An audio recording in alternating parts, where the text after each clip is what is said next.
Hey everyone, this is Elenbaas from Nightlight Astrology. Happy Monday, everybody. Today we are going to be taking a look at Venus and Scorpio opposing Uranus in the sign of Taurus.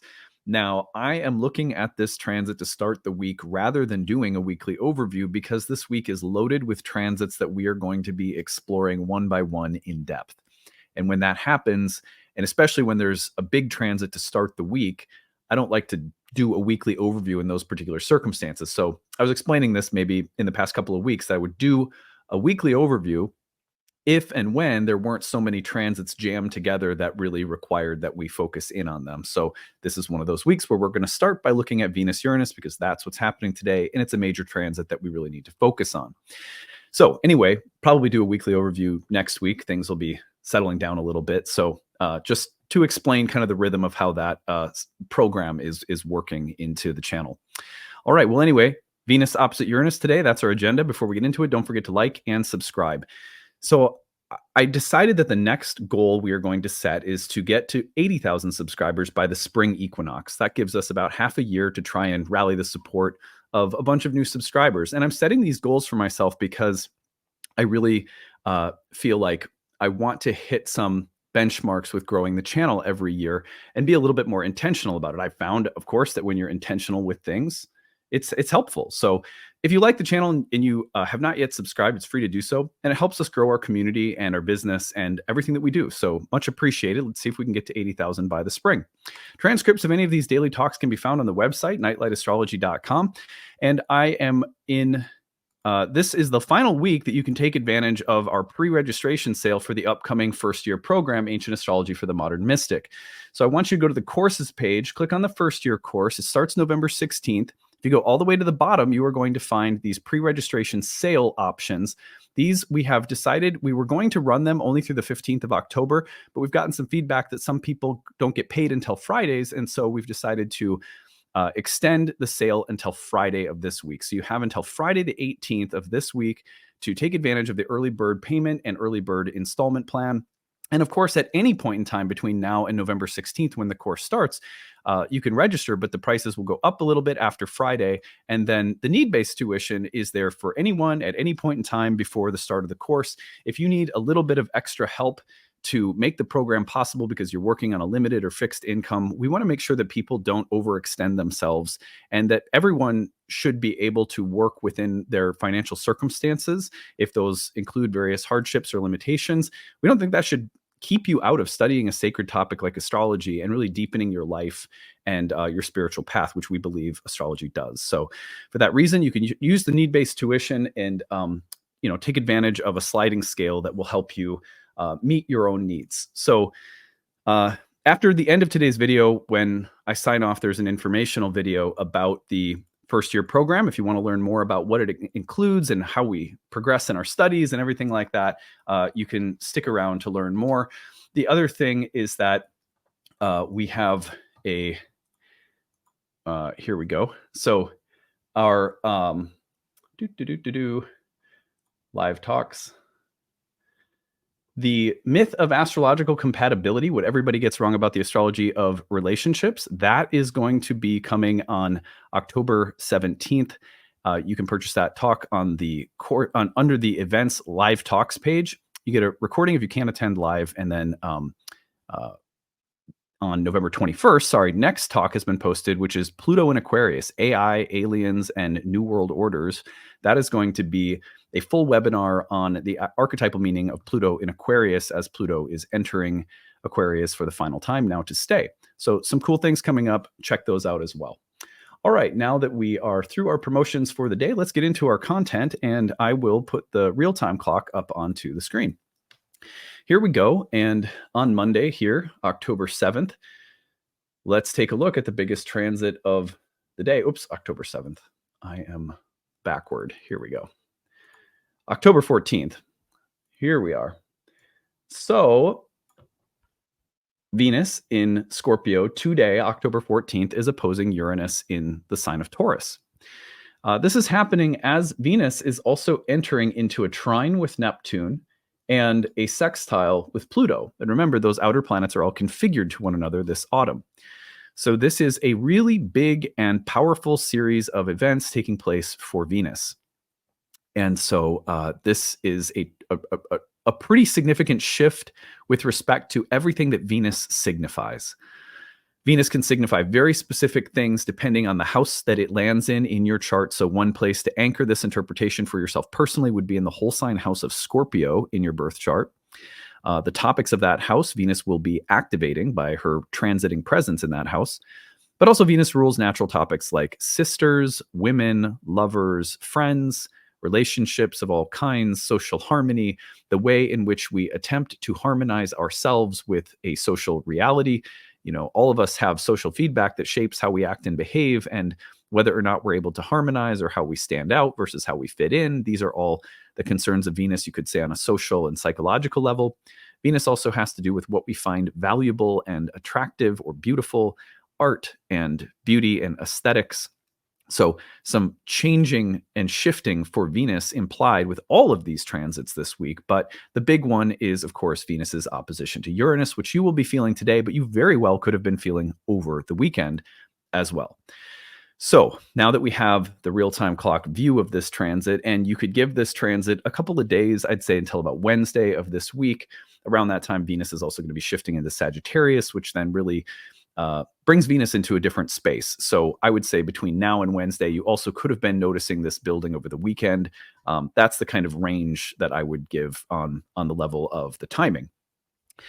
Now, 5 Venus-Uranus themes that I want to visit today. I always try to find ways of talking about the same themes that are sort of universal with this planetary combination. You guys have heard me talk about Venus-Uranus many times if you've watched my channel before, but how can we talk about it in slightly different ways every time as well? That's always the challenge. So I have some ways that I've been thinking about this transit recently, and we'll get into them one by one here. Number one is individuation within relationships. There are 2 ways that this generally occurs. Well, any relationship, it could be a friendship, it could be a love relationship, it could be a marriage, or just a dating partnership. There are 2 ways that individuation typically happens within relationships. And by individuation, we mean the further developing, refining, and unfolding of ourselves as individuals. I don't believe that there is some end goal or state that we're trying to get to. I just believe that the process of self-discovery, self-exploration, personal evolution is ongoing. It's just part of what it means to be alive.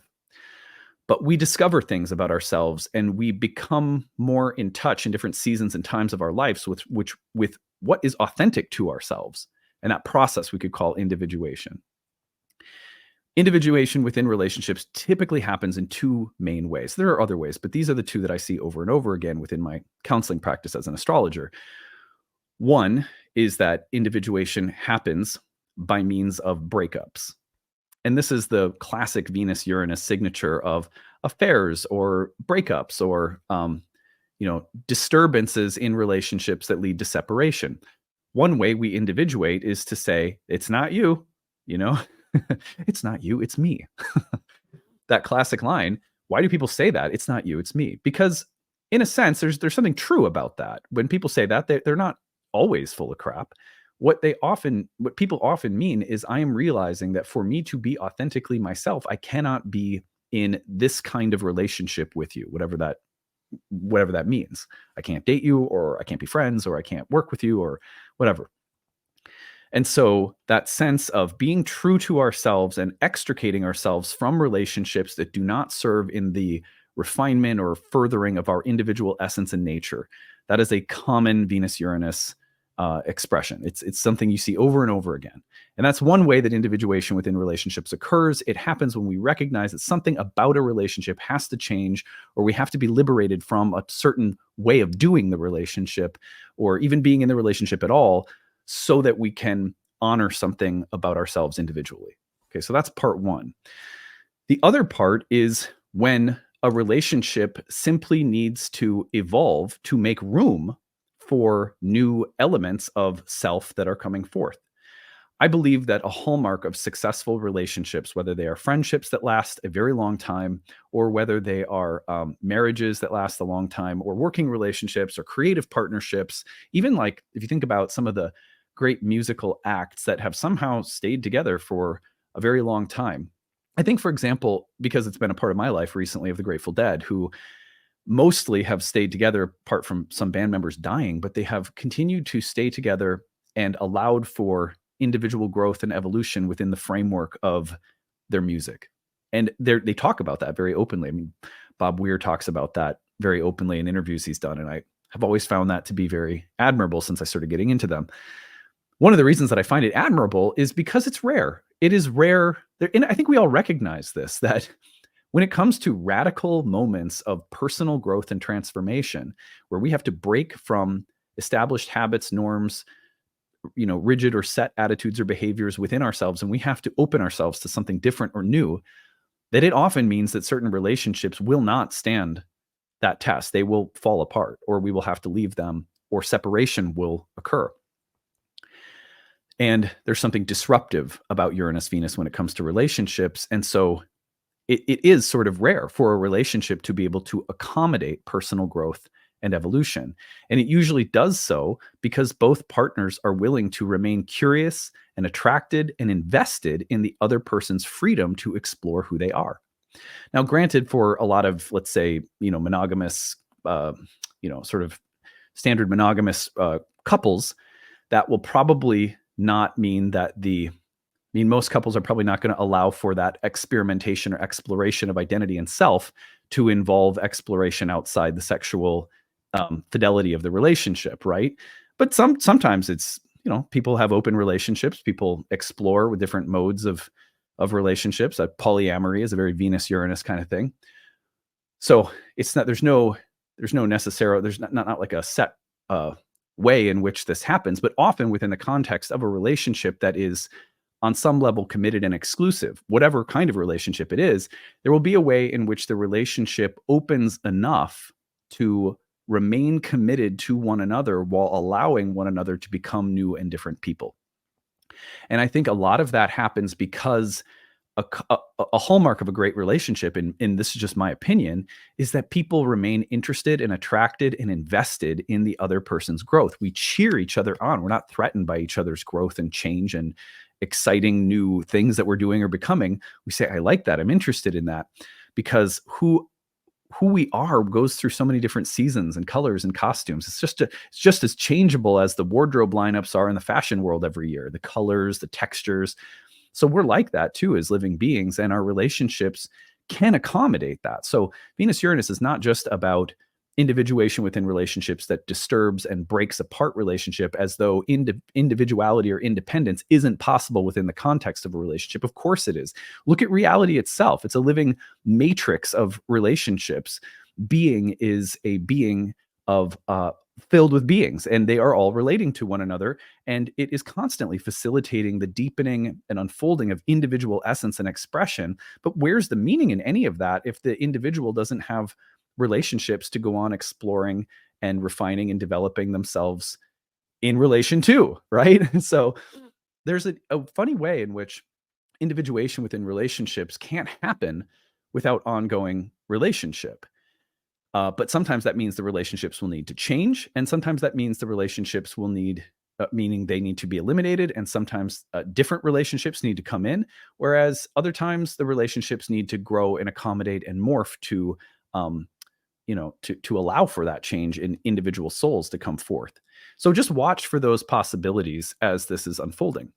Number 2 is experimentation within relationships. Venus-Uranus is not just about the way in which individuality needs to come forth or assert itself relative to the people that a soul is in relationships with. It can also be about relationships themselves as something of an entity unto itself, and the need for that relationship to grow and morph and change in its essence because it is trying on new things. I think it's really interesting to note, and I've just something that I've been interested in, is I've watched some videos about relationships and marriages, and from the standpoint of people who've been married for a very long time. I was watching some interviews that I ran across in just social media world.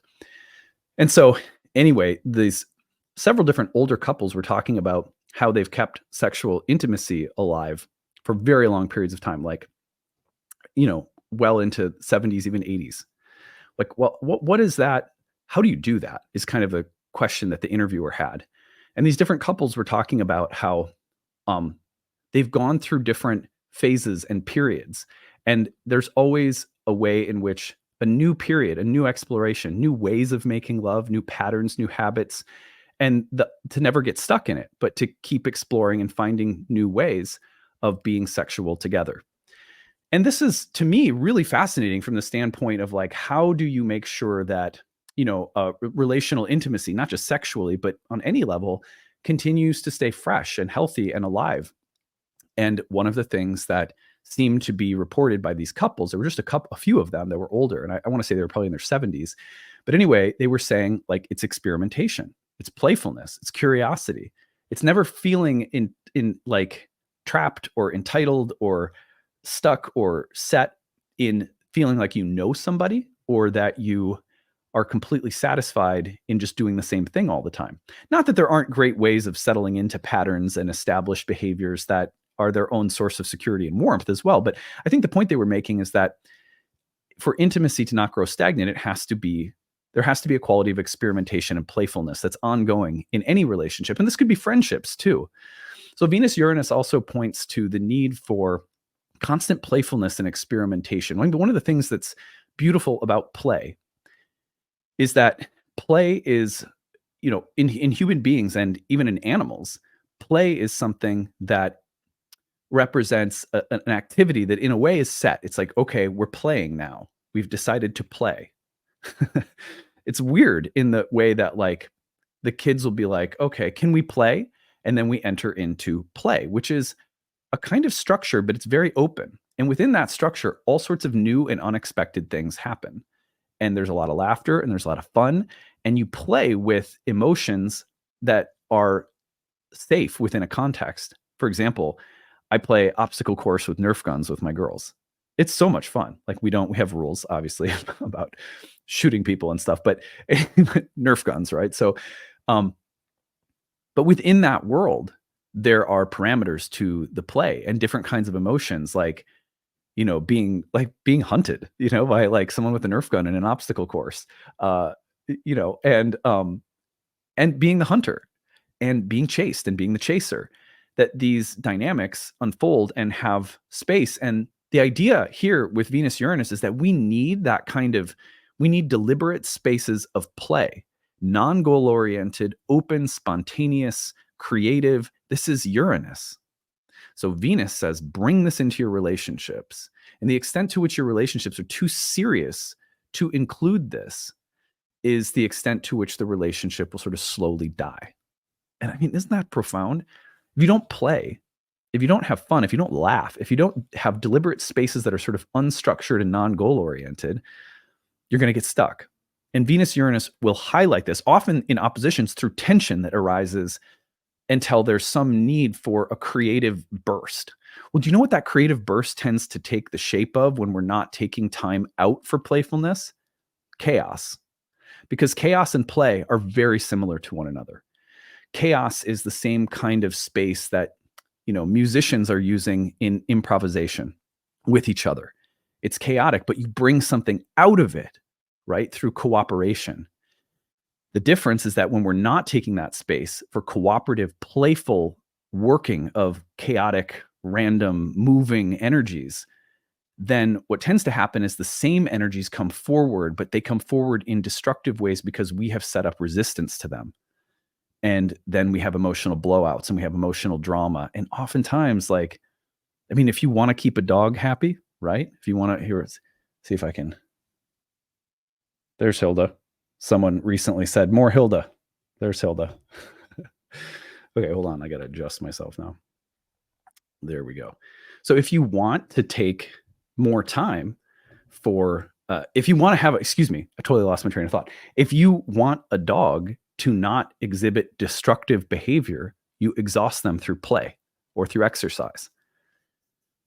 What is exercise for an animal? Like my dog anyway, it's like, the world is my sniffing oyster. She just sniffs and everything is open, and there's the way that information is coming in is no longer contained. She's not in confinement. She's in an open space where lots of information is coming and moving, and that makes her happy. and then she's relaxed, and then no destructive chewing happens. We're the same way. We will destructively chew on each other if we maybe you like that. But we will sort of just we'll get in there and we'll create chaos if we don't have enough experimentation and play. You got to.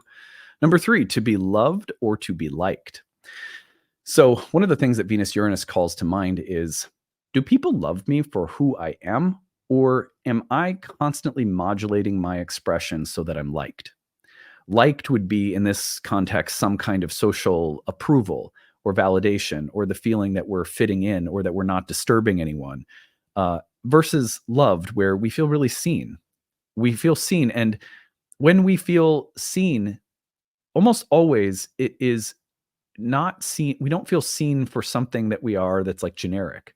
We feel seen for something that we are that is unique. Sort of like saying, people could look at a bunch of different cheetahs, and they might see there's a cheetah, that's a cheetah, and that's also a cheetah. But to feel really seen for us, we need to be feeling like someone says, look at that cheetah's spots. That's a really unique way that look at his spots, like it's right above his back leg or whatever it is. It's like there's something in us that needs to show itself or reveal itself or just be noticed. And Venus Uranus will often create crisis or tension where if we are only being liked and only being looked at as one of many cheetahs, versus the unique coat that we have, the unique spots, then we get really dissatisfied. And we will do things that are often provocative and sort of coercive or manipulative to be seen. But part of that's on us. A lot of the time, that's on us because we're not regularly enough. We're not showing ourselves in our true colors regularly enough. We're constantly just going for the like. And then we feel the need to act out in really kind of rebellious and provocative ways because we've not been authentic enough. And sometimes we just need to put that back on ourselves and just practice the art of showing more of who we are regularly so that we don't have to act out in big ways that are the expressions of resentment and some immaturities of our own. On the other hand, it's also natural for people to just, it's like we were talking about with Venus Pluto. Let me show you my dark cloak of horror. Let me show you. You think you know who I am? You don't know me. So Venus Uranus is very similar in that it's like, there's always like there's always a funny scene in like a movie or a show where someone feels unseen and they're so fed up with playing the role, playing the part, and all of a sudden they just do something crazy. You look over there and you're like, look at Bobby. He is peeing in the swimming pool. He's a grown man. This is a kid's 7th birthday party and he's lost it. He's just standing over there. Or like, I remember there was a story I told one time about Venus. I think it was Venus Uranus. I'm pretty sure it was a transit to Uranus from Uranus to Venus in a birth chart, where this woman just screamed because she was so pent up and frustrated from playing like this maternal role within a somewhat repressive marriage and her family and blah, blah, blah. And she reached this point at a family gathering where randomly she just screamed incredibly loud, and it had this total earth-shattering effect on the entire family and like all these things that came afterward. And I have to look back at my notes, but because that was a story I told in a previous episode, and I'm 99% sure that was a Uranus to Venus transit. Anyway, a new peace, a new stability. Look, Venus and Uranus in fixed signs. Venus likes peace. Venus likes tranquility. Venus likes flow and a feeling of pleasantness. Well, sometimes in order for us to establish that sense of peace on a deeper level, we have to be real. Even when it comes to accepting difficult things, if we are not real about how hard things are or how dark things are, how bad something was, it's almost impossible to establish peace if we're not, or to regain a lost sense of peace in trauma, for example, if we don't have some way of just honoring and acknowledging how effed up something was. This is what a lot of good trauma therapy is about. It's allowing us to process and be real with what something felt like.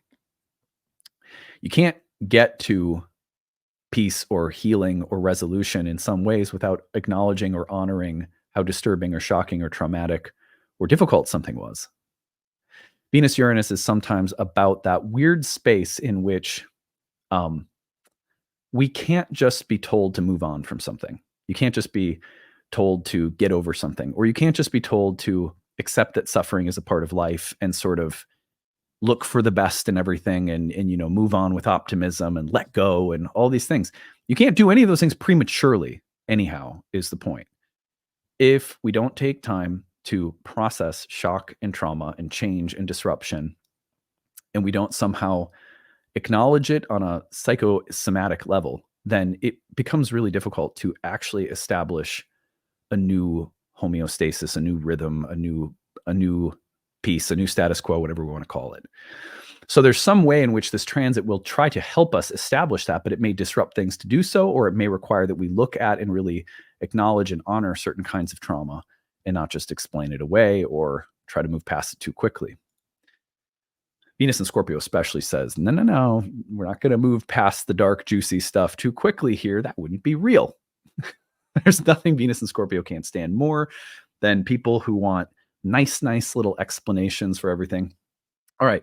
Number 5, shocking us out of complacent attitudes and addressing repression. To whatever extent we are repressed or pent up when it comes to art, sex, music, intimacy, sensuality, the body, our love and our relationships, any kind of repression, Venus Uranus will tend to it just pops like a cork, So, there's a way in which Venus Uranus can address repression or suppression, especially around pleasure or intimacy or relationships. The other thing that Venus Uranus can do is shock us out of complacent attitudes. To whatever extent we are stuck in something, Uranus is often the planet that comes around and shakes things up so that we can't remain in the same version of life, or we can't continue to call something normal any longer. So often what happens when Venus approaches Uranus is we will do everything we can to try to hold and clutch to things, so that because we can sense the disruption that's coming, and so we won't make room for it, we won't accommodate. And honestly, at the end of the day, that's usually, it doesn't end well when we don't allow for that disruption to come if it's needed. We have to look at it. We can't be scared of it, because the more scared of it we are, in a sense, the more power we give it to be a force of chaos rather than a force of evolution, if we want to put it that way. Not that any of that is easy either, right? But that's the idea. So we'll end it here for today.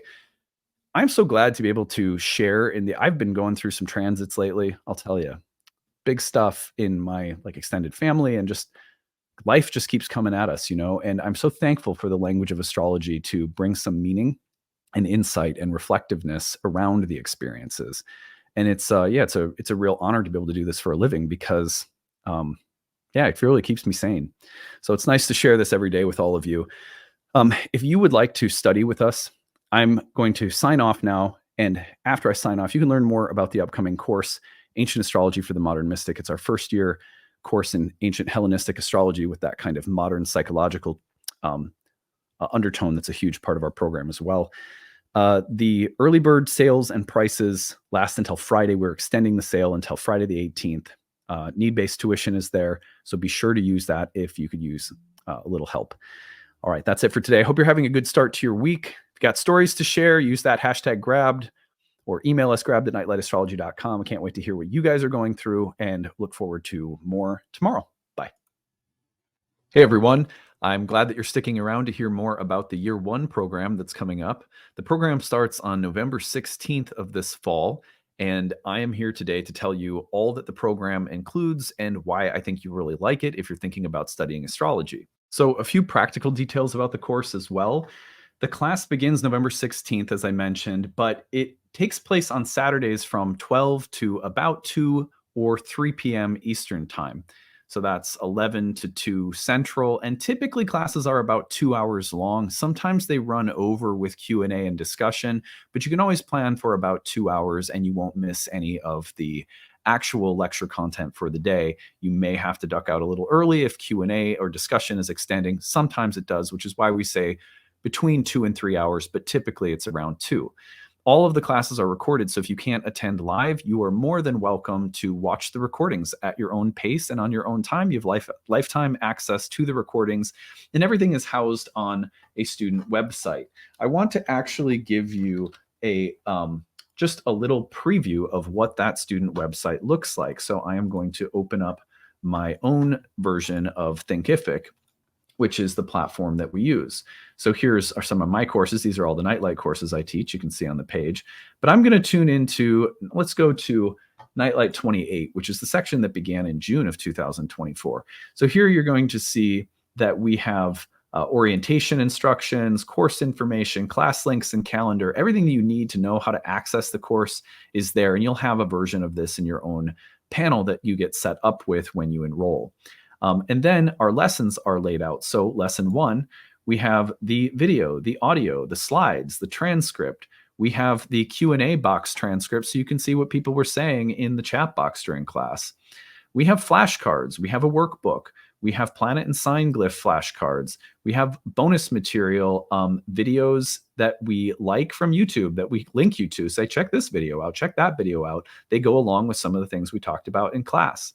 So every lesson has material for you to go as far as you want with, but the main thing is the video, audio, slides, transcript, etc. are all listed there so that you can download and watch it on your own time if you can't attend live. Again, the live classes do happen on Saturdays for this cohort, starting November 16th. That is our first day of class. And then going forward, it always meets on Saturdays, and we give you the class schedule to map out.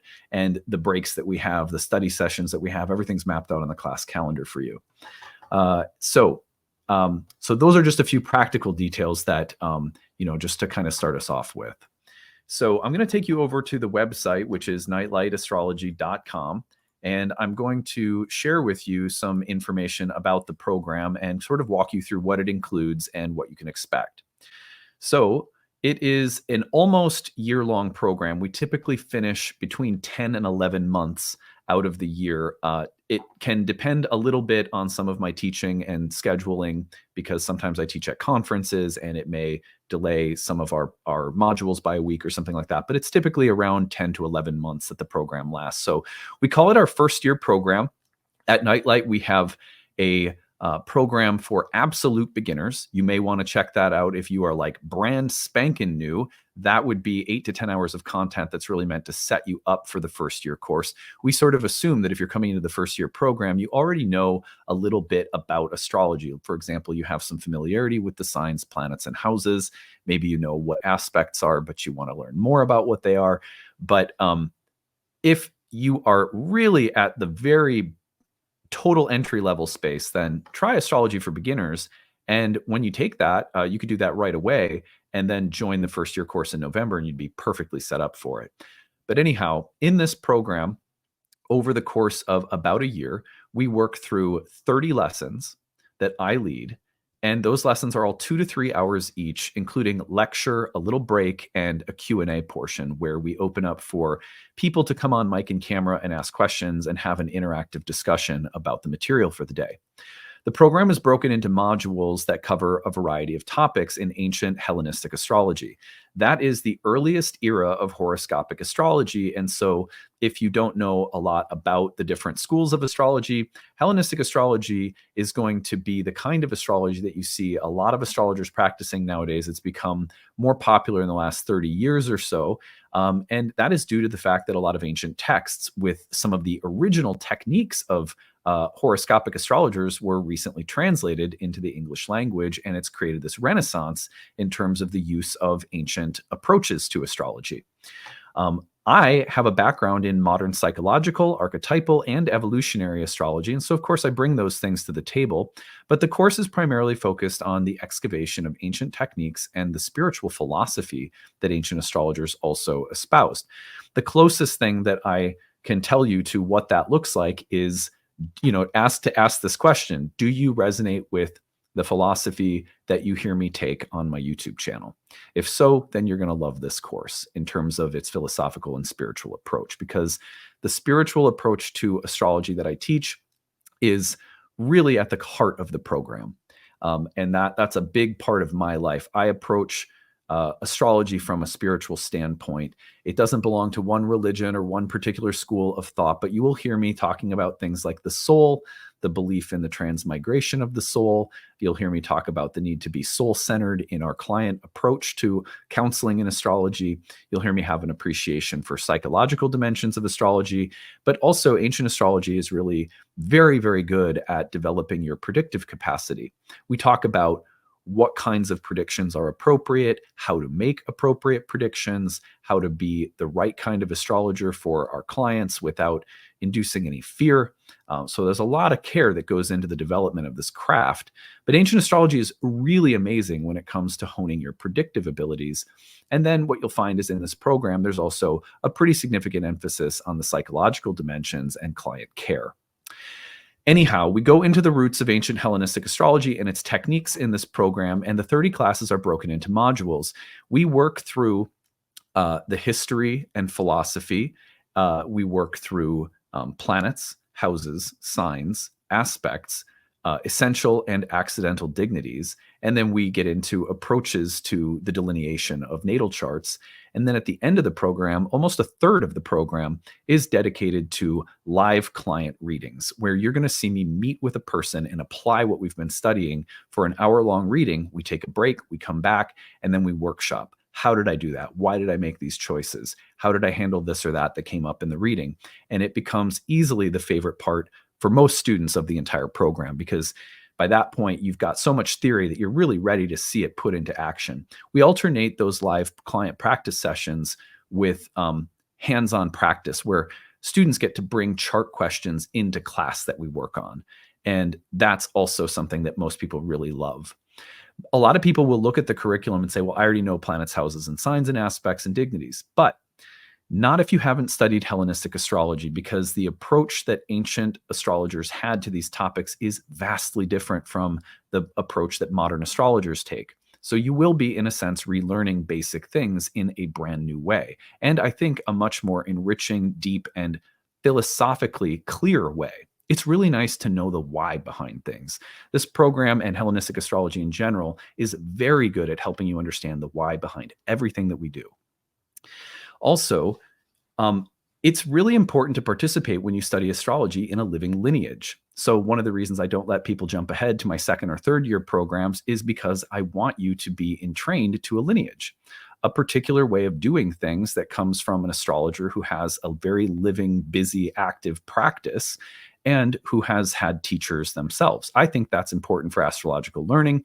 That's the model that my own learning take, and so that's what I really want students to take away from my programs.